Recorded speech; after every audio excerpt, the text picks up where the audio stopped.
Okay, welcome back to this activatable and inventory tutorial. Last time I had some issues with trying to get the owner of our third-person character pawn.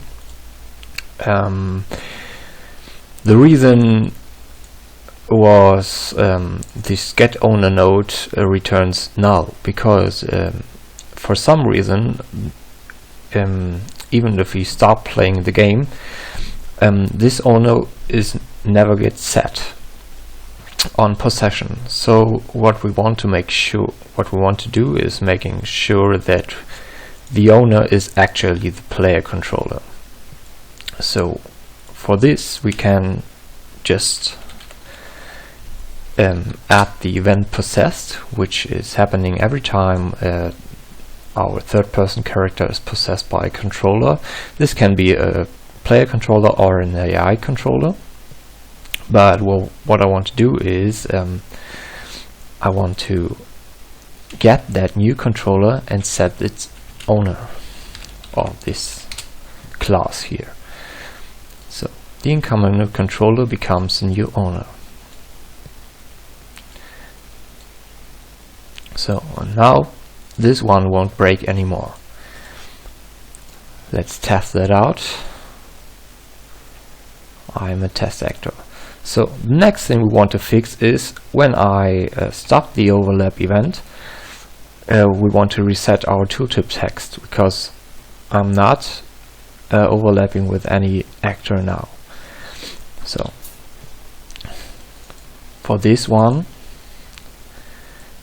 we want to first of all, let's collapse those nodes into a known function inside our character class here.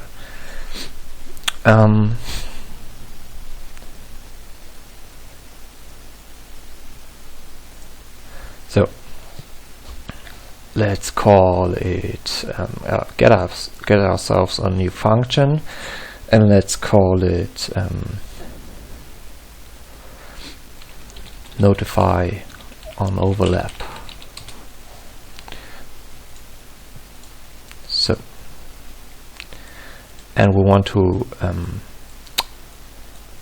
work with an actor, so our notify on overlap needs an actor as an input. Overlapping actor, which is of type actor. What actor? Oh, here it is.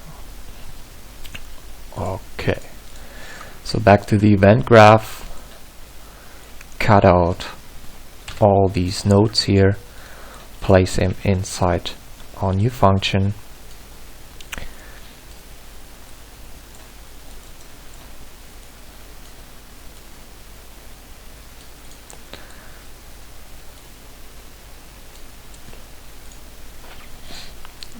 And simply call that function on the begin overlap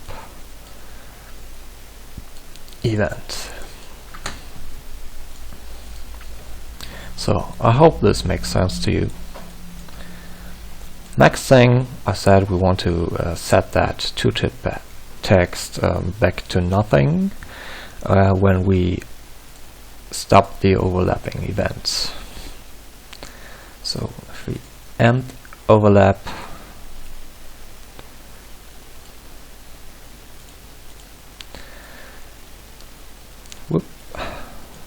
let's place it at the same position as the other one.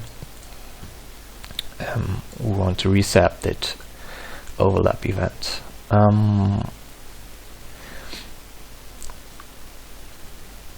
Okay, for this I provide another function, is notify on overlap end. So in case we end the overlapping, we want to do something else instead of overlapping. Yeah, for this one we don't our player controller or widget doesn't care about the actor we are stopped overlapping from. So instead of, we only want to set this tooltip text to nothing. So, but we can just get that same function here.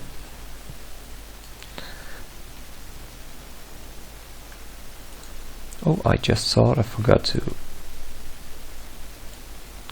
get that. Actually, it's we can use this.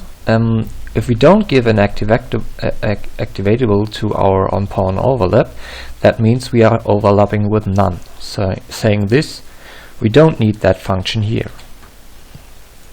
So we can just call this one and don't give any actor. So back to the player controller, go into this one here and just add another node and check is valid, is valid. So if the activatable is valid, branch.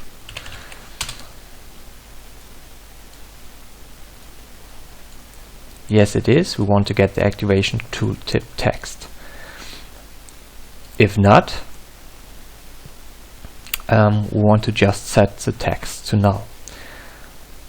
So move it a little bit up, copy, paste those nodes here, and if it's false, we want to set the text to nothing. So let's see if it works. No, it's not. Strange thing might happen here. Notify overlapping actor. Of course, we are checking inside this one here. We are checking if the overlapping actor does implement interface, which does not if this actor is null.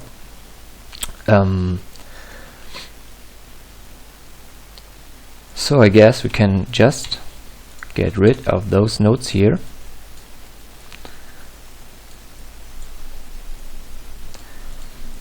And doing this. So are we really checking that one here? No. Okay.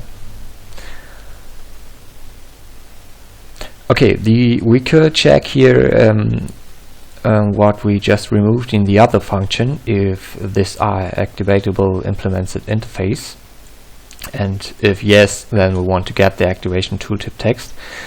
I never done this in Blueprint before, but what I want to test now is what happens if we have an object we are overlapping with, which does not implement this activation interface, if this will cause an access violation. So let's check that out. For this, I want to create a new blueprint, call it whatever. Yeah, I really call it whatever. I will give it some shape, and I will give it some collision.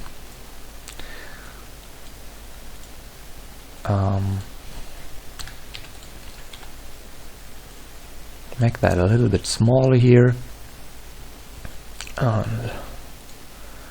Let's just add another cube so we have some.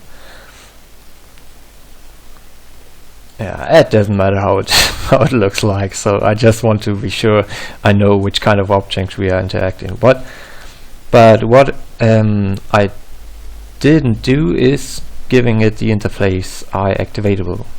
So now I want to test if this function call.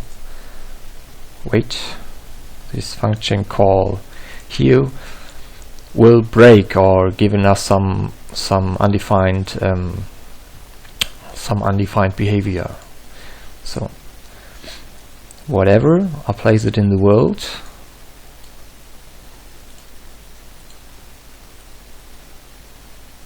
What is that? Oops. So now let's see what happens if we overlapping with this one here. Okay, nothing happens. So it seems that this function here is also checking if the given target is of type IActivatable. If it is, it calls a function. If not, it probably returns null or no text at all. So it seems to be safe to call that even if it's not of type IActivatable.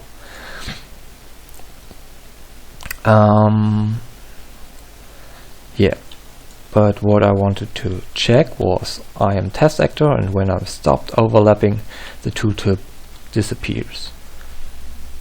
Okay, you can even set up the widget like, well, you know, if we overlapping, we can also change the visibility type to visible, and if we stop overlapping, we can set the visibility type to hidden. But that's yeah, just for your interest. You can do that as well. There are so many ways to do some stuff. Okay, let me see. Yeah, I guess we could start with the inventory, but we will do it in the next part. I just wanted to fix that stuff I showed the last video where I struggled a little bit, and now I'm able to. Now I fully know that we have a pawn which is possessed by a controller, and we will do the inventory stuff next part. Okay, see you then.